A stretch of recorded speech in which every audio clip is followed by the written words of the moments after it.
Bonjour et bienvenue dans mon journal de lecture. Aujourd'hui, San Antonio.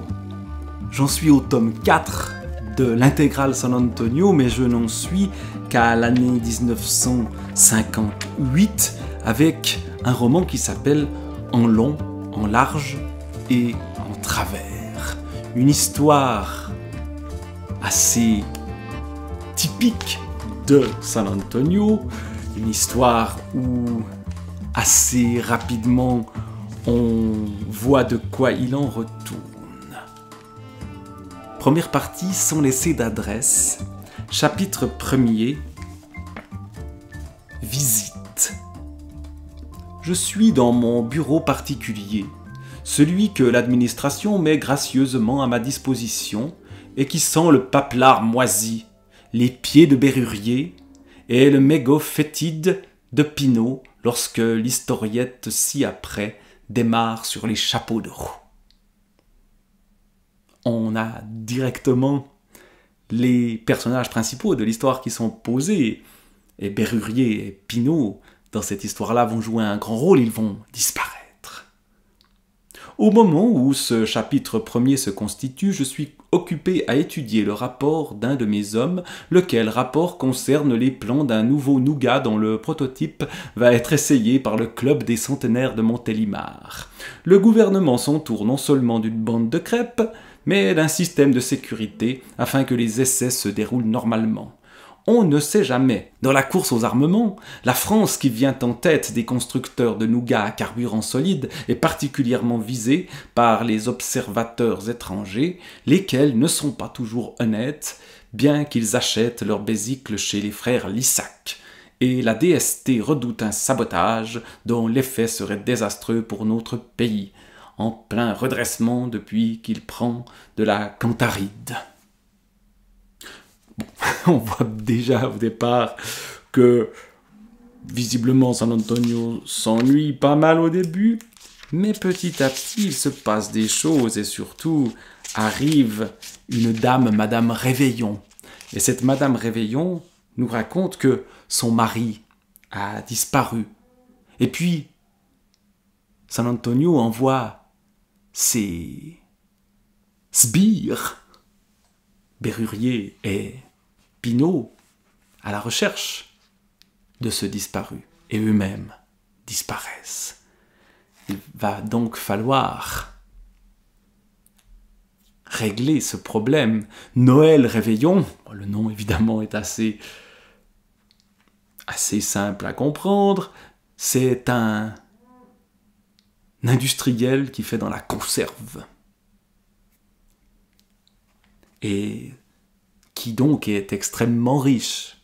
Et son épouse est une jeune femme qui rend fou tous les hommes qui passent tout près d'elle. San Antonio, évidemment, conserve son sang-froid, mais pas son pantalon. Chapitre 2. Bizarre. 2 jours plus tard, je suis en train d'étudier le comportement d'une mouche en train de mettre les points sur des i et des virgules lorsqu'on m'annonce la visite de Madame Bérurier, en chair et en graisse. C'est un autre monde que celui de Madame Bérurier par rapport à cette dame Réveillon, Dora, qui s'appelle-t-elle. Madame Bérurier, voilà un portrait digne de ce personnage tout à fait extraordinaire. C'est la première fois que la digne dame fait une visite au service et mon étonnement atteint illico un paroxysme vertigineux. Je me lève pour l'accueillir et j'ai la stupeur de voir entrer une sorte d'énorme roi mage aux prunelles rougies par les veilles et le chagrin. La femme Béru porte une robe noire sur laquelle sont brochées des capucines multicolores et des feuilles de philodendron. Cette robe a dû être conçue par une couturière déficiente pendant son transfert à Charenton. C'est pas la ligne trapèze, mais la ligne betterave, en forme de toupie, si vous voyez ce que je veux dire. Renflée au centre, bicose la brioche de madame, étranglée du bas, autant que le permettent ses flûtes de pachyderme hydropique. Derrière, Il y a un gros nœud style petite fille modèle, un jabot de dentelle blanche sur le devant, et partout à l'intérieur, le suifrance de la camarade de lit de mon subordonné. Et d'un coiffeur, dit celui, ce n'est un secret d'alcôve pour personne. Bon, il y a ici, chez Frédéric Dard, le sens du portrait à charge contre cette pauvre Madame Bérurier qui vient de perdre son mari a disparu et petit à petit, tout le monde disparaît. Où sont-ils? San Antonio est bien obligé d'aller à leur recherche.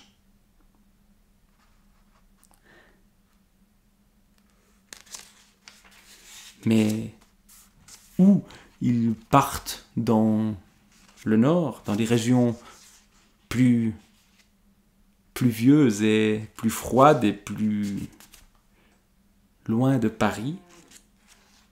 Et en effet, ils se retrouvent dans le même hôtel où avaient logé Bérurier, puis Pinault, qui tous deux ont disparu. Et pourquoi ont-ils disparu?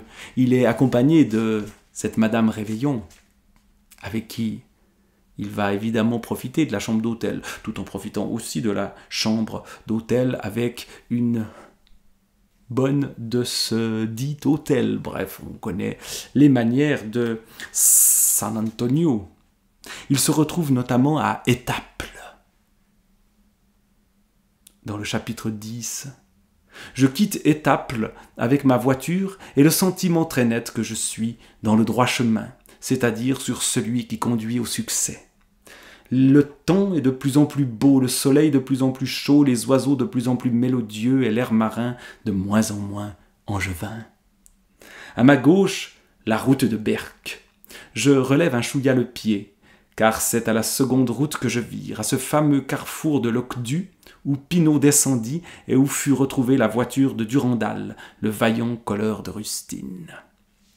M'est avis que l'ignare, que d'ici peu, pour ne pas dire plus, votre délicieux San Antonio, le mois de la minette chantée, va avoir l'occasion de donner la pleine mesure de ses pectoraux.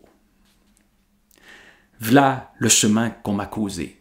Il est tout blanc, comme sur les tableaux de Vlaminck, et il sinue dans les dunes en direction de la mer. Le paysage est désert. Il y a des cormorans ou assimilés qui font du vol à voile en poussant des cris de vieilles dames à qui on montre des photos cochonnes, comme un sens de la métaphore assez extraordinaire. Je relis cette phrase tellement elle est extraordinaire. Il y a des cormorans ou assimilés qui font du vol à voile en poussant des cris de vieilles dames à qui on montre des photos cochonnes.